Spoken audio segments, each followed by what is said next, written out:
안녕하십니까. 네, 반갑습니다. 어제 첫 수업을 했죠. 네. 그리고 다들 이게 어떤 시험인지 간략하게 소개를 좀 받았습니까? 이미 공부를 시작하실 때 좀 어느 정도 들으셨죠? 네. 그리고 전체적으로 어떻게 공부를 하는 것이다 이렇게 좀 소개 받으셨나요? 어제? 1차와 2차를 전체적으로 어떻게 배분을 한다, 뭐 대략적인 것은 좀 소개 들으셨습니까? 1차와 2차 중에 어떤 게 비중이 더 크다고 하던가요? 1차가 비중이 더 크죠. 과목은 2과목밖에 안 되는데 비중은 훨씬 더 크다고 볼 수 있습니다. 근데 초면에 제가 굉장히 신뢰를 많이 하고 있습니다. 제 소개도 제대로 안 하고 지금 말하고 있죠. 다시 정식으로 인사드리겠습니다. 학개론 강의하는 이동계라고 합니다. 반갑습니다. 1차와 2차 중에 이제 1차가 더 중요한데 제가 가르치는 과목이 바로 부동산 학개론이라고 하는 과목입니다. 어제가 공법이었나요? 공법이 또 이제 2차 과목 중에서는 가장 중요하죠. 원래 공법이 좀 어렵다는 분들도 좀 있었고요. 개론이 좀 어렵다는 분들도 계시고, 민법이 가장 쉬웠다고 얘기를 합니다, 원래는. 근데 해마다 보면은 공법이 이제 가장 어렵다라고 얘기합니다. 아무튼 민계공 이렇게 보통 세 과목을 얘기를 해요. 근데 그것은 국영수라고 하는 과목과 똑같다 생각하시면 돼요. 수능 시험의 국영수하고 민계공. 그 중에 이제 민법 개론, 민법과 부동산학 개론이 1차로서 더 중요한 거죠. 올해도 마찬가지. 1차는 패스 못 하고요. 2차만 되신 분들. 이런 분들 계십니다. 올해도 어김없이. 근데 그 중에 부동산 학개론에서 점수가 안 좋아서 안 낸 분들이 있다고 좀 들었습니다. 근데 여기서는 그런 분 없어요. 다른 학원에서. 다른 학원에서 그런 분들이 좀 있었어요. 아무튼, 그 1차와 2차 중에 1차의 비중을 많이 하는데 어느 정도로 많이 해야 될까요? 1차 비중을. 비중을 많이 하기는 많이 하는데. 1차와 2차를 비중을 놓고 봤을 때 60% 가지고 부족합니다. 1차의 비중이. 그 이상이 돼야 됩니다. 한 70% 이상이 1차가 돼야 됩니다. 그러니까 수업은 다 정상적으로 듣고요. 2차 과목을 복습하는 것은 공법 외에 다른 과목 조금만 시간을 쓸 수 있는 정도밖에 안 됩니다. 그러니까 1차가 그만큼 중요하다는 얘기입니다. 민법과 부동산 학개론. 그 이유는요. 이게 이 시험이라는 것이 이런 표현을 쓰기도 합니다. 누구나 합격할 수 있는 시험이다. 근데 아무나 합격할 수는 없다. 좀 말이 어폐가 있는 것 같죠. 근데 정말 누구나 합격할 수 있는 시험일 수 있습니다. 저한테 수업 들었던 분 중에는 검정고시 합격하고 여기 오셔가지고 그것도 연세가 60 다 돼서 58세가 되어서 오셔가지고 3년 만에 합격하신 분이 계세요. 첫 해는 이제 전혀 뭔 소리인지 못 알아듣다가 1년이 지난 후에 이제 2년 만에 1차를 합격하고요. 그 이듬해 이제 2차를 합격해서 총 만 3년이라는 시간이 흘렀죠. 그렇게 합격하시는 분들도 계시지만 경우에 따라 변호사도 떨어지기도 하는 시험입니다. 이게 그만큼 공부를 안 하면 안 된다는 얘기예요. 공부를 하는 것은 이제 꾸준히 참고 견딘다는 거죠. 꾸준히 참고 견디면 누구든지 합격할 수는 있습니다. 근데 그 꾸준히 참고 견디는 과정이 어렵다는 거죠. 그래서 합격하시는 분들이 대단하다고 볼 수 있습니다. 정말 대단한 분들입니다. 합격하시는 분들은. 그러니까 여러분들이 지금은 어떻게 생각할지 모르겠지만 아직은 공인중개사 간판 걸려 있는 걸 보면은 저건 뭐 별것 아니다 이렇게 생각하시겠지만 나중 한 5월 달쯤 가면은 저 사람 대단한 사람이다 이렇게 생각이 들 수도 있습니다. 그만큼 참고 견디는 과정이 어렵기 때문입니다. 이게 누군가 못해서 못하는 게 아니라 그런 부분이 있다는 거죠. 이 과정이 대학교 한 1학년, 2학년 정도의 과정입니다. 그러니까 고등학교를 졸업한 사람들이라면 대체로 합격할 수 있는데 조금 전에 말씀드렸듯이 검정고시로 합격을 할 정도라면은 고등학교를 우수한 성적으로 나온 정도는 아니거든요.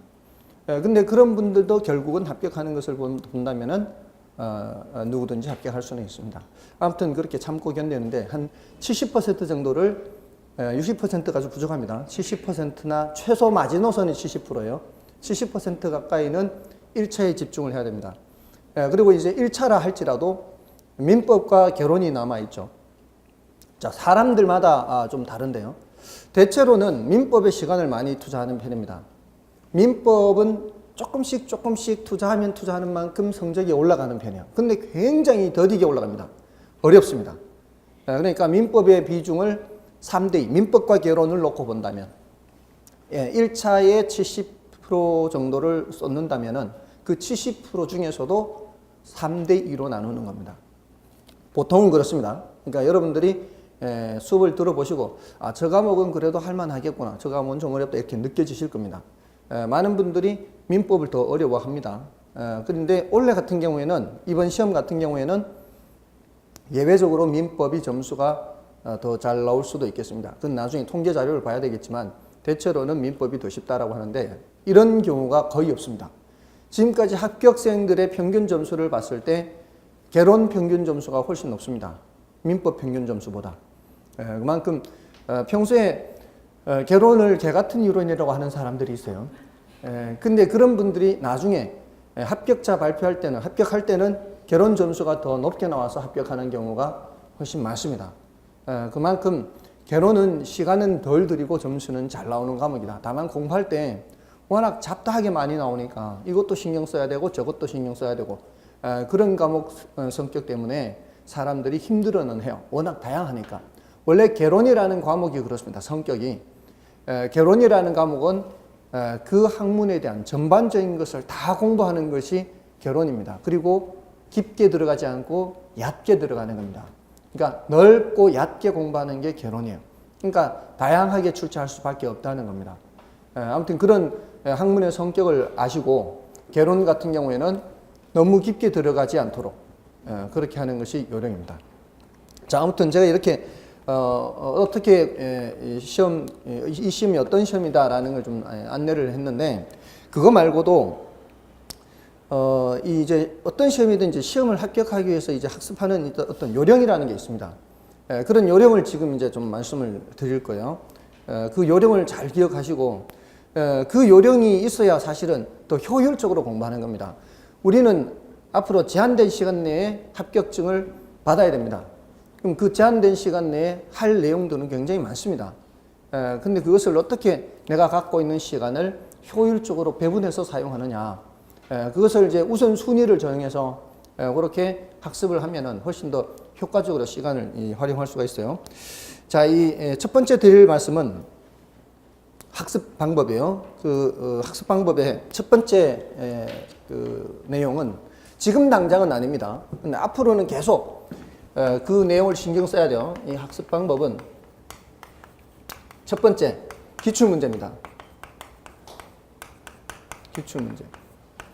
2차 과목은 모르겠어요.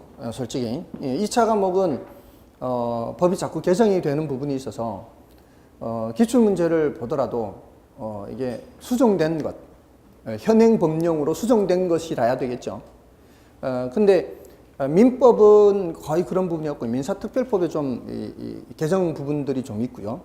개론도 약간 법령에 해당하는 게 개정되는 부분이 조금 있습니다. 그런 것 외에는 거의 기출문제의 유형이 그대로 출제된다고 보면 돼요. 이거는 여러분들이 혹시 수능이나 공무원 시험 보는 사람들을 대상으로 알아보더라도 기출문제를 봐야 출제가 어떻게 되는지를 알 수가 있겠죠. 그래서 기출문제를 늘 신경을 써야 되는데 지금 당장 기출문제를 봐서 풀란 뜻이 아니고 늘 기출문제다 하면 이게 기출문제가 이제 기본서에도 나중에 나올 거예요.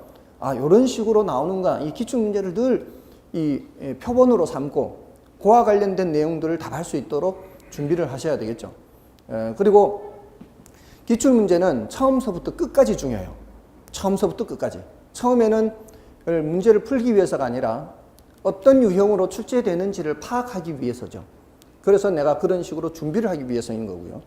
한 3, 4월, 5, 6월 달에 가면은 기출문제 정도는 어느 정도는 커버가 돼야 돼요. 기출문제를 어느 정도는 풀 수가 있어야 그 다음에 이제 변형된 문제도 풀 수가 있겠죠. 그럼 변형된 문제를 풀 수가 있을 정도가 되어야 실전에서 조금 새로운 유형이 출제가 되더라도 적응을 할 수 있을 겁니다. 그리고 마지막 정리할 때도 결국 너무 깊숙하게 이상한 분야로 정리를 하면 골치 아파지겠죠. 너무 넓어진단 말이에요. 그러니까 그럴 때도 마지막 정리할 때도 다시 중간에 좀 펼쳐졌다가 7, 8월 달에 이렇게 좀 펼쳐졌다가 마지막에 정리할 때도 기출문제에서 어떤 식으로 많이 출제됐는지를 보고 그렇게 정리하는 것이 가장 안정적으로 합격할 수 있는 겁니다. 그래서 기출문제를 늘 신경을 쓰시고요. 제가 제일 강조하는 게 이겁니다. 기출문제입니다. 그 다음에 60점이면 합격하는 시험의 성격을 말씀을 드리는 겁니다. 우리 시험은 60점이면 합격을 하죠. 60점이면 합격을 하기 때문에 전부 다를 공부를 할 필요가 없다는 겁니다. 그죠? 근데 그 많은 분들이 그러십니다. 이 책을 읽으실 때 이 중요도의 강약을 생각하지 않고 처음서부터 꼼꼼하게 이렇게 읽어 나가시는 분들이 계세요. 이런 분들은 더군다나 이게 처음 보는 내용들이 많지 않습니까? 그러니까 꼼꼼하게 읽어 나가면은 뭔 소리인지 모르니까 중간에 일찍 지쳐버립니다. 그러니까 책 덮어놨다가 며칠 지난 뒤에 다시 또 볼까 하고 또 처음서부터 다시 봅니다. 그러다 보면 또 며칠 가면 또 지쳤다가 책 앞부분만 새카맣죠. 다들 아시죠? 이렇게 어릴 때 저도 그랬습니다. 중고등학교 때 요 앞부분만 새카만 거 있죠. 그런 이제 현상이 반복됩니다. 그러지 마시고요.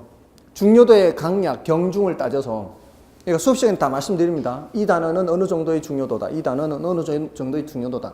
그러면은 그 중요도에 따라서 좀 뭔 소리인지 모르면은 패스하고 지나가고요. 설령 중요도가 높다 할지라도 뭔 소리인지 모르면 패스해야 돼요. 왜냐하면 내가 처음 듣는 얘기를 모르는데 그걸 계속 붙들고 있어봐야 그걸 알 수가 없죠. 지나갔다가 다시 돌아왔다가 지나갔다 다시 이 반복 작업을 계속 해야 되거든요. 그렇기 때문에 일단 중요도가 낮은 것 패스하고요. 난이도가 높은 것을 패스하는 겁니다. 그래서 나중에 기본서의 80% 정도만 학습하네요. 80% 정도만 학습하고요. 이거는 어디까지 유지되는가 하면은 시험 칠 때까지 유지됩니다. 시험장에서 40문제를 다 풀라고 하지 마시라는 얘기예요. 시험장에서도 40문제 다 안 풀어도 돼요. 80%면은 몇 문제입니까? 우리 40문제 시험 봐요. 40문제면은 80%면은 32문제입니다. 예, 32문제만 풀어도 합격할 수 있는 시험입니다. 우리 시험이. 원래 어떤 분이 계시는가 하면 제가 여기 이 문자 주고받은 것도 있어요. 아무리 어려운 시험이라도 20문제에서 지금까지 제일 어려운 문제요. 제일 어려운 시험. 그 제일 어려운 시험도 20문제, 그 쉬운 문제만 따로 뽑아냈을 때, 평소에 수업 시간에 이런 거 당연하게 맞춰야 된다고 하는 것들을 따로 뽑아냈을 때 20문제가 나옵니다. 근데 나머지 20문제가 난이도가 훨씬 높은 거죠. 다른 평년보다. 근데 20문제 어렵고 20문제 쉽다 할지라도요. 이게 중간중간에 어려운 문제가 들어가죠. 처음 보는 게 막 들어가 있단 말이에요. 그럼 사람들이 숨이 헉헉 막힙니다. 생전 처음 보는 것들이 한두 개가 아니고 막 무더기로 막 이 문제 한 문제 건너 한 문제꼴로 있으면은 사람들이 당황을 하죠. 당황을 하면은 평소에 알던 것도 못 풀고 시간이 지체되니까 뒤에 있는 쉬운 것도 못 풀어요. 시간이 안 되는 거죠. 뒤에 있는 쉬운 걸 못 풀게 되니까. 자, 그래서 제가 늘 말씀을 드립니다. 아무리 어려운 시험이라 해도 쉬운 것만 골라서 풀었을 때 20개에서 21개는 반드시 나옵니다. 그러니까 꼭 그걸 먼저 풀도록 어려운 문제는 패스하고 쉬운 문제를 먼저 풀고 나중에 어려운 문제 보세요. 근데 그 쉬운 문제가 어디 있는지를 알 수 없잖아요. 그러니까 일단 모르면 지나가라는 얘기예요. 자, 그런데 제가 문자를 주고받은 게 9월 초였어요. 9월에 들어가면 동형 모의고사라고 해서 40문제 형식으로 이 실전에 대비를 하는 그런 시간이 옵니다. 근데 그 전까지 한 번도 60점을 넘은 적이 없어요. 40점대였어요. 늘. 그래서 저한테 코치를 받았어요. 어떻게 공부를 하면 되겠냐. 그래서 지금까지 모의고사 본 거 가져와 봐라. 그래서 틀린 것들 있죠. 틀린 것들 중에서 예외적으로 출제되는 거는 버려버리고 자주 출제되는데도 불구하고 반복적으로 틀린 것들이 있을 거 아닙니까? 그런 것들을 제가 점검을 해줬어요. 점검을 해주고 그게 8월 달이 얘기고요. 9월 달에 들어와서 동형 모의고사를 첫 번째, 두 번째를 모두 다 60점을 받았어요. 근데 그 60점은 제가 출제하는 동영 모의고사는 난이도를 약간 쉽게 냅니다. 65점에서 67.5점 이렇게 나와야 돼요. 그런데 60점 받았다는 얘기는 아직은 부족하다는 얘기예요. 그게 9월 첫째, 둘째 주 얘기예요. 첫 번째, 두 번째는 모두 60점 받았다는 것은 자기 자신은 생겼죠. 40점대 받다가 이제 60점대로 올랐어요. 자신은 생겼지만 아직은 부족한 실력입니다. 그래서 이분이 과연 합격할 수 있을까 걱정을 많이 했어요. 근데 시험 친 날 문자가 왔어요. 문자가 왔는데 어려운 게 많아서 이제 그 사람한테는 어렵죠. 실력이 서서히 올라갔으니까 어려워서 당황을 했는데 그래도 어려운 거는 패스하고 쉬운 것만 먼저 풀라는 말을 이제 생각을 해서 그게 생각이 나서 그렇게 풀었대요. 그렇게 다 풀고 40번까지 갔더니 21개밖에 안 되더래. 자기가 아는 게. 19개를 못 풀었잖아요. 그 19개를 한 번으로 내리찍었대요. 한 번으로 4개 맞았대요. 푼 거 다 맞았어요. 푼 거 자기가 이제 쉬운 걸 골라서 했으니까 쉬운 거 21개는 다 맞았고 찍은 것 중에 4개 해서 합격했어요. 합격했다는 거예요. 그래서 분명히 이런 말씀을 드린 이유가 예전에도 그래 왔기 때문에. 근데 이렇게 제가 방금 말씀드린 그 방법대로 이렇게 푼 그분처럼 풀었다면 합격할 수 있었던 사람들이 수두룩이 많습니다. 근데 그렇게 안 풀었다는 거죠. 당황을 하고. 당황을 하면 또 문제가 안 보입니다. 그건 저도 경험을 했으니까요. 평소에는 아주 쉬운 내용인데 이게 맞는 말인지 틀린 말인지 전혀 분간이 안 돼. 그건 글자만 읽고 있습니다. 글자만. 그런 경우에는 당황한 것은 이제 그걸 이제 당황을 하게 되면은 사람들이 더 안 보이게 되니까 그때는 문제를 풀지 말고 그냥 쭉 그냥 읽어만 나가는 거예요. 80%만 풀어도 되니까 학습할 때도 80%만 학습하고 그 소리 뭔 소리예요? 어렵거나 이런 것들은 안 봤다는 얘기 아니에요. 그 문제에서도 어려운 거는 풀기 어렵겠죠. 그럼 패스하는 거예요. 32문제 정도만 풀어도 합격할 수 있다는 거예요. 그러니까 당황하지 마시고 어려운 문제는 제껴둔다고 생각하고 몇 문제 여유가 있으니까 그냥 쭉 읽어 나가다 보면은 나중 되면은 이제 서서히 내용이 눈에 들어옵니다. 한 서너 문제를 그냥 쭉 읽어만 나가면 저도 경험한 거예요. 그렇게 하다 보면 이제 다시 다 정신을 차리고 앞에 와서 보면은 내용이 이제 보이기 시작합니다. 당황을 하지 않으면 돼요. 아무튼 80% 학습이에요. 여기에 세부적인 내용은 뭐예요? 어려운 것은 어떻게 해요? 어려운 것은 패스예요, 패스. 중요도 낮은 것. 중요도 낮은 것 패스. 이렇게. 이렇게 패스 하다 보니까 끝까지 갔더니 반 이상 패스예요. 처음 볼 때는 그럴 수 있어요. 처음 볼 때는 그럴 수 있어도 일단 패스하고 끝까지 터치를 하는 게 중요합니다. 그리고 다시 와서 볼 때는 그 중간중간에 넘겨놨던 것들이 보일 수 있어요. 그러니까 처음에 일단 터치를 하는 게 중요합니다. 이렇게 생각하시면 돼요. 여러분들이 낯선 곳을 간다거나 할 때 한 번 그 길을 갈 때 처음서부터 끝까지 그 노정에 있는 길을 가는 과정에 있는 지명들이라든가 무슨 상점들이라든가 이런 것들이 처음서부터 끝까지 뭐가 있었는지 다 기억할 수 있나요? 기억 못합니다. 한 번 가서.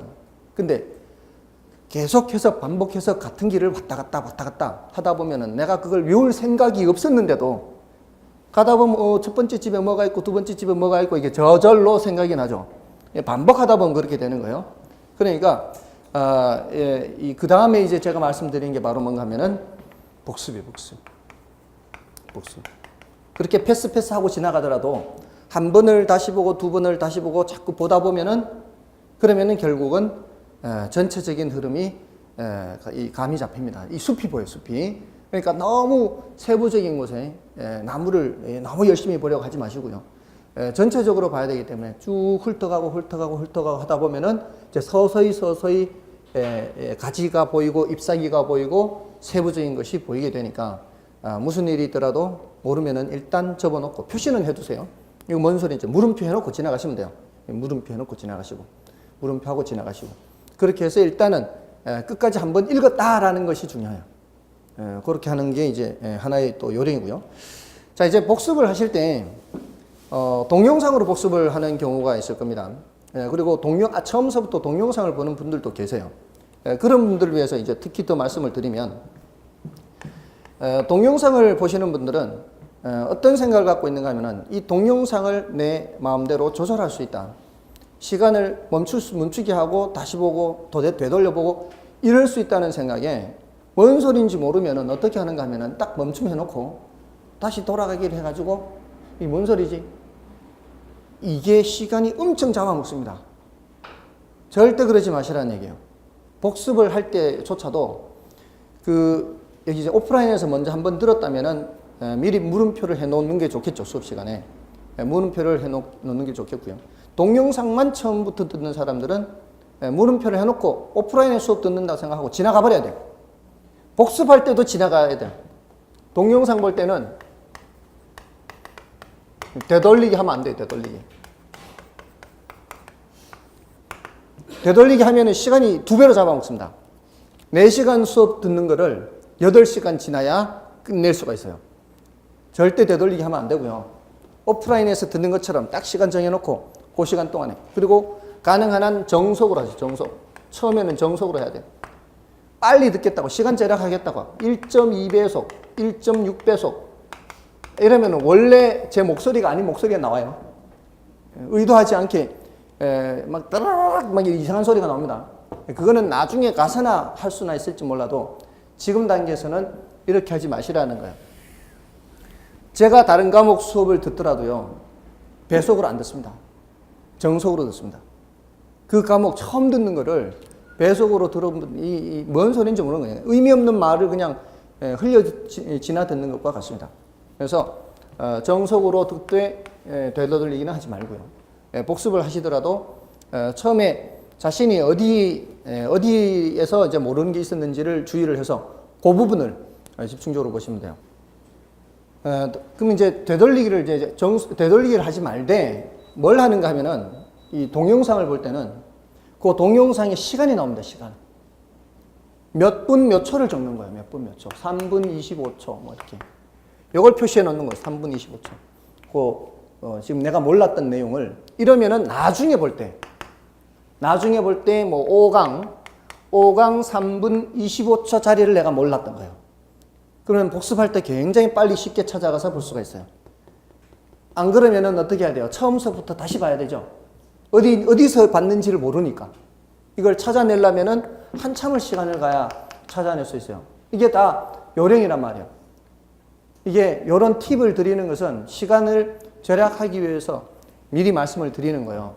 그러니까 저도 이런 시행착오를 많이 했기 때문에, 동영상을 보면서 이런 시행착오를 많이 했기 때문에 여러분들이 그런 시행착오를 줄이라고 이렇게 미리 말씀을 드리는 겁니다. 모르는 곳이 나오면은 그 동영상의 시간을 표시해요. 시간 표시.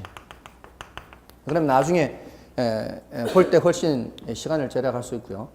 이거는 뭐를 전제로 하는 거예요? 복습을 하는 걸 전제로 하는 겁니다. 복습하지 않으면 안 되는 겁니다. 반드시 복습을 해야 돼요. 여러분들은 지금 들으면 다 알 수 있을 것 같은 생각이 들 수도 있겠지만 천만의 말씀 만만의 콩떡입니다. 지금 듣고 1시간만 지나면 또 싹 까먹습니다.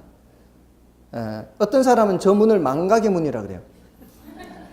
저 문만 나가면 다 까먹어. 근데 저 문 나가기 전에 이미 다 까먹습니다. 벌써. 듣고 금방 까먹고 듣고 금방 까먹고. 근데 그게 반복되니까 어느 정도 남게 되는 겁니다. 자, 그렇게 해서 하시고요. 다음에 그 수업 들을 때 이런 팁은 좀 이렇게 필기를 할지 몰라도 내용 진도를 나갈 때 이 필기가 우선이냐 듣기가 우선이냐, 뭐가 우선일 것 같을까요? 듣기가 우선, 듣기가. 혹시라도 필기를 못했다면은 그 부분을 혹시라도 필기한 사람이 있으면 그 사람 그 노트를 보면 되고요. 다시 동영상 보면서 필기는 할 수 있어요. 근데 듣기를 못하게 되면은, 듣기를 못하고 필기를 했다 만약에, 그럼 필기를 했는 것이 나한테 얼마나 도움이 될까? 도움이 안 됩니다. 듣지를 않은 상태에서 필기만 했다면은 집에 가면은 이게 뭔 소리인지 암호예요, 암호. 이게 뭔 소리일까, 이게?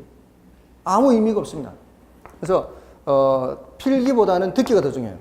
그래서 필기는 나중에 하더라도 수업 시간에 저 사람이 뭔 얘기를 하는지를 계속 들으면서 따라오도록 해야 돼요. 보통 저 사람 힘든다, 원래 합격하기 힘드네. 이런 느낌이 드는 사람들은 필기 열심히 하는 사람들이에요. 안 듣고. 근데 이제 물론 사람마다 달라요. 예전에 합격생 모임에서 두 사람이 이제 논쟁을 했어요. 둘 다 합격했는데 필기가 먼저냐? 듣기가 먼저냐? 한 사람은 필기가 먼저래요. 근데 한 사람은 듣기가 먼저래요. 근데 두 사람이 약간의 차이가 있을 뿐이었어요.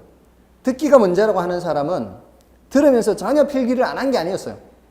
들으면서도 이거는 좀 적어놔야 되겠다. 살짝 그것만 적어놓는 거죠. 듣기를 하면서.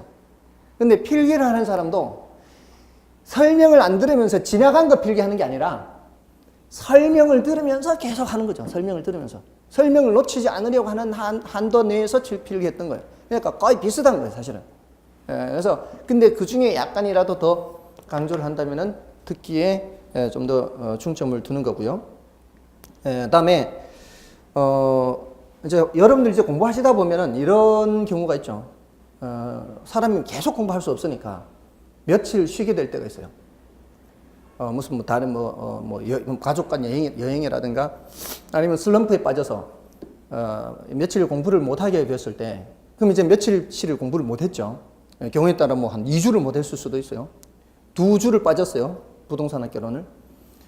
자, 그러면 이제 밀린 것 때문에 3주 차에 이제 공부를 해야 된다면 그 밀린 거를 이렇게 벌충을 해야 될 욕심 또는 그런 부담감 때문에 엄청 압박으로 다가옵니다. 지나간 것이. 그럴 때는 제가 그랬죠. 이게 앞부분만 색한 분들, 앞부분만 색한 분들이 있다 그랬죠. 그 앞부분 어딘가까지는 봤을 거 아니에요. 근데 그걸 다시 처음부터 보는 게 아니고요. 그런 이미 지나간 거는 끝난 거예요. 혹시 여러분들 어제 저녁 안 먹었다 오늘 아침 2끼 먹는 거 아니죠? 그날 한 끼 못 먹었으면 그건 지나간 거예요. 그건 지나갔고 3주차에 공부하는 것부터 따라오시면 돼요. 1주차, 2주차 못 따라온 건 그냥 지나간 거예요. 3주차부터라도 이제 따라오시면 돼요. 그러면서 약간의 페이스 조절을 해서 3주차의 것을 먼저 충분히 했다면 1주차, 2주차를 살짝만 더 보라는 거예요. 조금씩만 벌충하라는 거예요. 안 되면 할 수 없고요. 안 되면 할 수 없고 지금 하는 것만이라도 열심히 따라오시면 되는 거예요. 그러면은 앞부분만 새카맣게 되는 현상을 줄일 수가 있어요. 그래서 혹시라도 나중에 그 시간이 경과됐을 때 항상 어느 부분부터 현재 진도 나가는 것부터 현재 진도 부분을 우선해요. 지나간 거 소용없습니다. 이렇게 이제 공부를 하시면은 조금은 더 괜찮을 겁니다. 이게 제가 다 경험을 했던 것들입니다. 경험을 했던 것들이고 대체로 요즘의 경우는 이런 동영상 부분만 제가 더 따로 말씀을 드린 거고요. 나머지 5번, 6번까지는 모든 학습 방법에 공통된 내용들입니다. 그런 내용들을 말씀드렸고요. 제가 이렇게 말씀드리는 것은 절대적인 것은 아니에요. 제 나름대로 지금까지 공부하면서 가졌던 노하우 중에 하나이고요. 다른 분은 또 달리 말씀을 드릴 수가 있겠죠. 그러니까 여러분들이 들어보시고 다른 선생님들도 이렇게 공부를 하면 많이 하신 분들이니까 공부 학습 방법에 대해서 많이들 말씀을 드릴 겁니다. 그러면 그 중에 자신한테 맞는 학습 방법을 취사 선택을 해서 효율적으로 공부를 할 수 있도록 그렇게 하시고요. 자, 이제 제가 가르치는 부동산 학개론에 대해서 좀 소개를 해드리겠습니다. 첫 시간은 이렇게 오리엔테이션으로 말씀을 드리면서 진행을 하고요. 두 번째 시간부터 제 진도를 나가도록 하겠습니다. 자, 이 부동산 그 총론과 강론, 감정평가론 이렇게 크게 세 편으로 나눠져 있죠. 그 목차를 보십시오. 제일 앞에 부동산 학개론 이렇게 민법 및 민사특별법 이 목차가 있죠. 세 편으로 나눠져 있는데 총론에서는 한 3문제 정도 출제가 됩니다. 총론에서 3문제. 그다음에 감정평가론 3편에서 6문제에서 7문제 정도가 출제돼요. 그럼 나머지 한 30문제에서 31문제가 강론에서 출제된다는 얘기죠. 그럼 그 강론에서는 경제론이라고 하는 부분 있죠.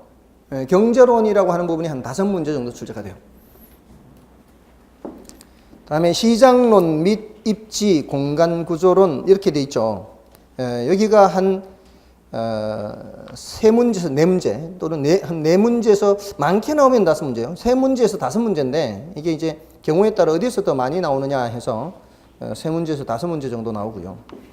그다음에 그 정책론 있죠. 정책론이 한 다섯 문제 정도 출제가 됩니다. 그리고 투자론 있죠. 투자론이 한 일곱 문제 정도 출제가 되고요. 금융론이 한 다섯 문제 정도 출제가 됩니다. 그리고 부동산 개발 및 관리론이 한 세 문제에서 네 문제 정도 이렇게 출제가 됩니다. 많이 출제되면 네 문제고요. 적게 출제되면 세 문제. 이런 식으로 출제가 되니까 자, 이 비중이 높은 것이 어떤 건가요? 물론 감정평가론도 비중이 크죠. 여섯 문제, 일곱 문제 나오니까 요거하고 투자론 하고요. 투자론, 감정평가론, 다음에 그 앞에 경제론이라고 하는 부분 있죠. 이 부분은 정책론하고도 연결이 돼요. 그래서 중요하고요. 금융론이 다섯 문제 정도 나오죠. 그래서 지금 방금 말씀드린 이 다섯 개 파트, 물론 시장론 및 입지 공간 구조론이 세 문제에서 많이 나오면 다섯 문제인데 그거는 많이 나와야 다섯 문제란 얘기고요. 다른 것들은 평균적으로 그렇게 나온다는 얘기거든요. 그러니까 결국 이 편의 1장, 3장, 4장, 5장, 그 다음에 3편, 감정평가론, 이 다섯 개 파트입니다. 이 다섯 개 파트가 출제가 많이 되고요. 그럼 이 중에 다 다섯 개 파트에서 모든 내용이 다 중요하냐? 그렇지는 않습니다. 아까 말씀드렸듯이 그 중에서도 또 어려운 것이 있고 그 중에서도 중요도가 낮은 것이 있어요.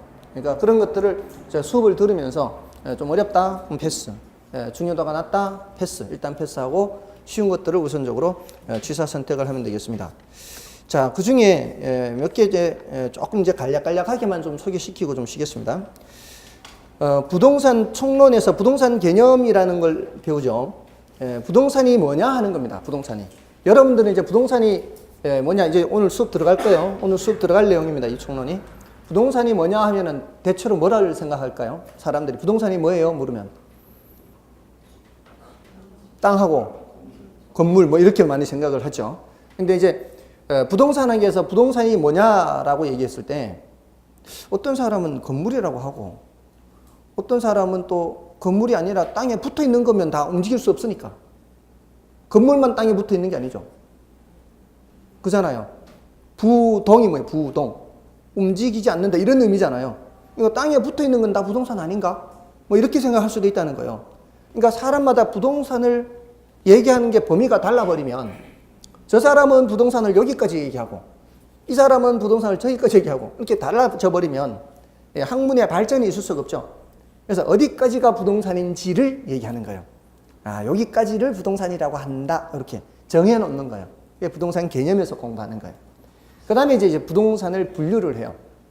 부동산을 분류하면 이제, 물론 이제 크게는 이제 토지, 건물 이렇게 나눕니다. 근데 이제 토지 중에서도 여러분들 혹시 맹지란 말 들어보셨어요? 맹지가 어떤 땅이에요? 길 없는 땅.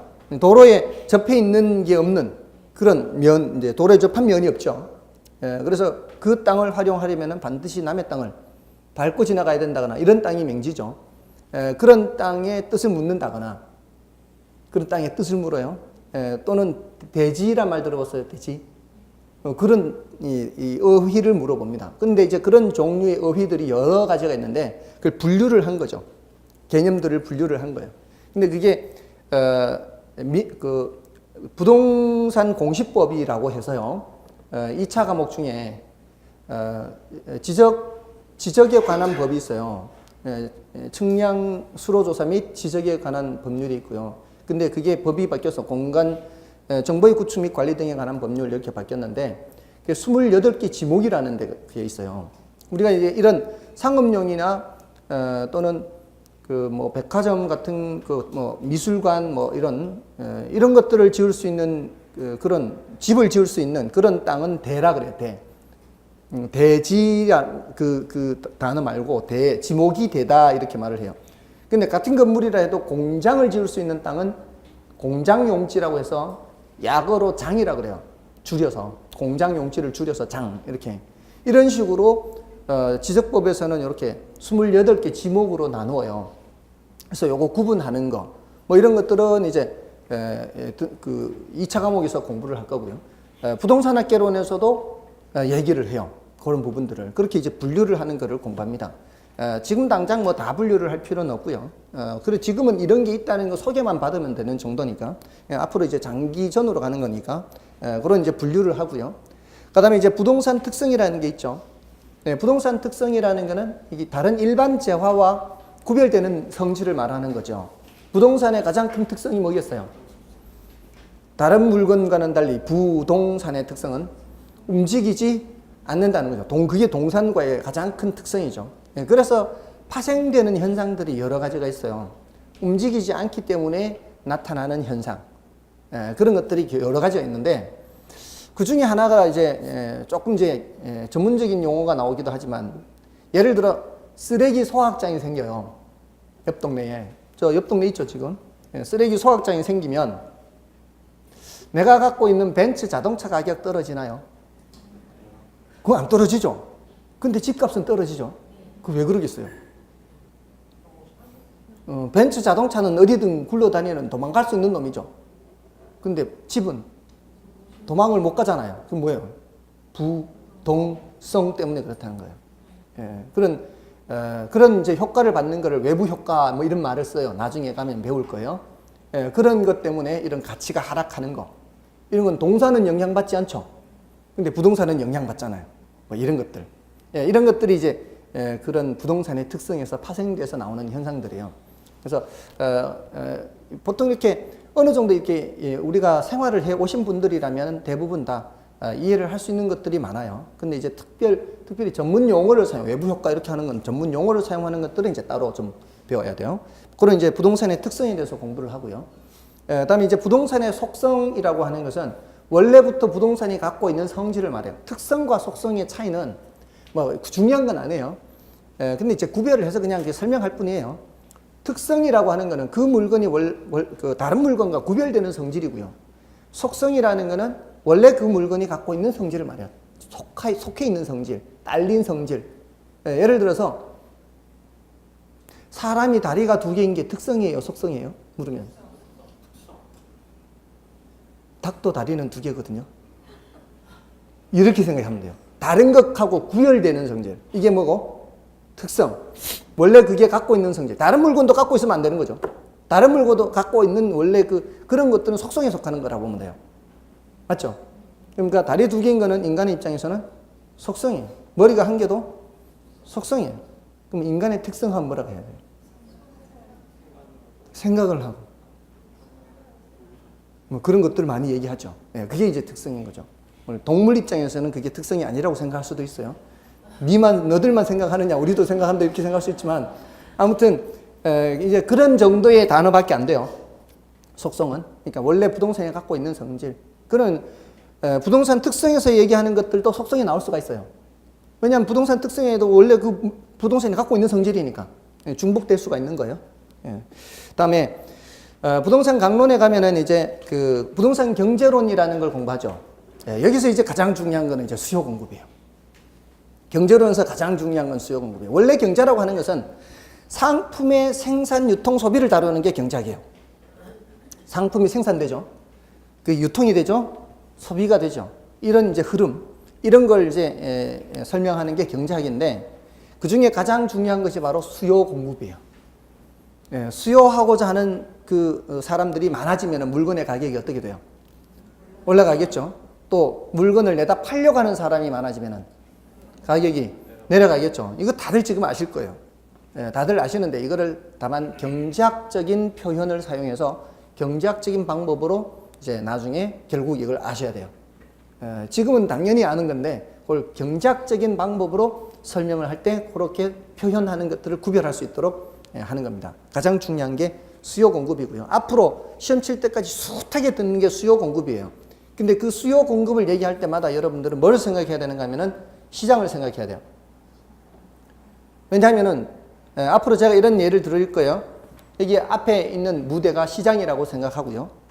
중개사무소로 생각해도 돼요. 중개사무소가 시장이라고 생각해도 돼요.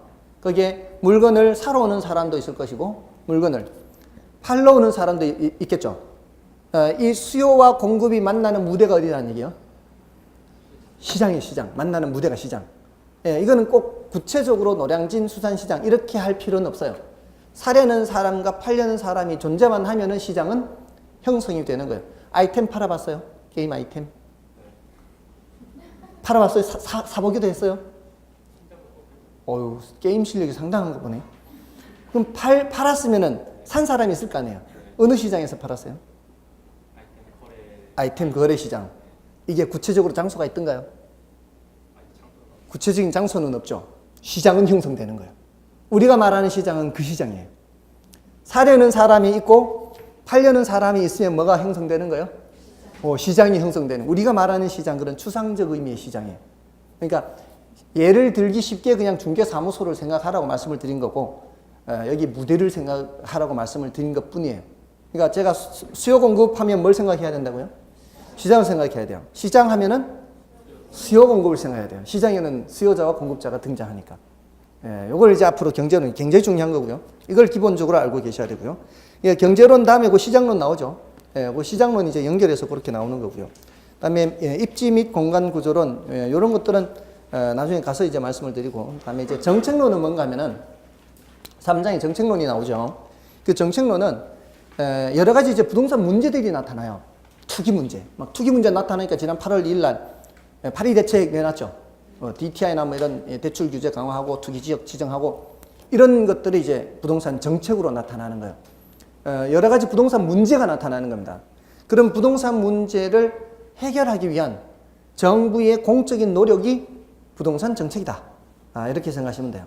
근데 그 부동산 정책에는 크게 나누어서 토지 정책과 주택 정책 이렇게 나누어지겠죠. 근데 비중은 주택 정책의 비중이 훨씬 커요. 그렇잖아요. 지금 이번에 내놨던 것도 대부분 주택과 관련한 정책들이죠. 토지 정책에 대한 것도 좀 배우고요. 근데 토지와 관련해서 가장 많이 배우는 것이 이제 국토의 계획 및 이용에 관한 법률, 공법에서 배우는 겁니다. 이제 국토의 토지에 대해서는 거기서 제일 많이 배우고요. 아무튼 그런 게 이제 정책론이고, 그다음에 투자론은 뭔가 하면은 제가 간략하게 소개를 드리는 거예요. 투자론은 어디에다가 땅을 사면은 돈을 많이 번다, 이걸 알려주는 거 아니에요. 그건 나중에 합격하고 실무에서 가서 배우는 거예요.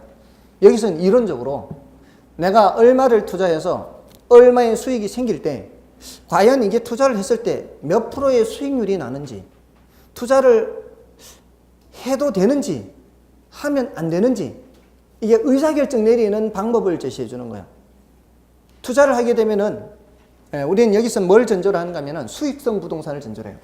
여러분들 저도 마찬가지, 여러분 따박따박 임대료 받고 사는 거 한 번쯤 꿈꾸지 않았나요?